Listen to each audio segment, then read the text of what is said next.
بسم الله الرحمن الرحیم. درنو لیدونکو السلام علیکم و رحمت الله وبرکاته. ستاسو د صحت په هیله زموږ د نن ورځې خپرونې ته بیا هم ښه راغلاست.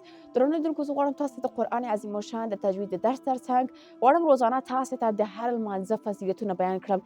د هغه لمونځونو فضیلتونه غواړم تاسو ته بیان کړم چې ډیر زیات لوی فضیلتونه لري. هر لمونځ خپل ذاته فضیلت لري. نو زه غواړم تاسو ته د صلات التسبیح د لمانځه، د اشراق د لمانځه، د تهجد د لمانځه، د حاجت د لمانځه، د دې ټولو لمونځونو تاسو ته غواړم هغه لوی فضیلتونه یې بیان کړم. نو په نننۍ خپرونه کې زه غواړم تاسو ته د صلات التسبیح د لمانځه فضیلت بیان کړم. درنو لیدونکو، صلات التسبیح لمونځ 4 رکعته دی. د نورو لمونځونو په شان دی، خو په دې کې تسبیحات زیات ویل کیږي. نو د همدې په خاطر ورته صلات التسبیح لمونځ ویل کیږي. د صلات التسبیح د لمانځه یو لوی فضیلت دا دی چې د دې لمونځ په کولو سره د انسان اوسني، مخکیني، وروستني ټول ګناهونه بخښل کیږي. د همدغه د صلات التسبیح د لمانځه په فضیلت کې راځي چې رسول الله صلی الله علیه وسلم یوه ورځ خپل تره عباس رضی الله عنه ته وویل چې ای عباسه، ای زما ګرانه تره، آیا زه تا ته په ځانګړي ډول سره یوه ډالۍ در نه کړم؟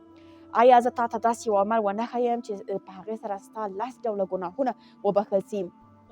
نو که چېرته ته دا کار وکړې، ستا به اوسني، مخکیني، وروستني، واړه، غټ، هغه چې تا په قصد سره کړي دي، هغه چې تا په خطا سره کړي دي، پټ، ښکاره او ټول ګناهونه به دې درته وبښل سي. نو که چېرته ته صلات التسبیح لمونځ وکړې.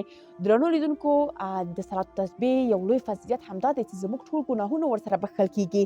وایي حضرت محمد صلی الله علیه وسلم خپل تره ته وویل که چېرته ته دا لمونځ هره ورځ، نو ته حضرت محمد صلی الله علیه وسلم خپل تره ته وویل چې ته دا لمونځ هره ورځ کوه.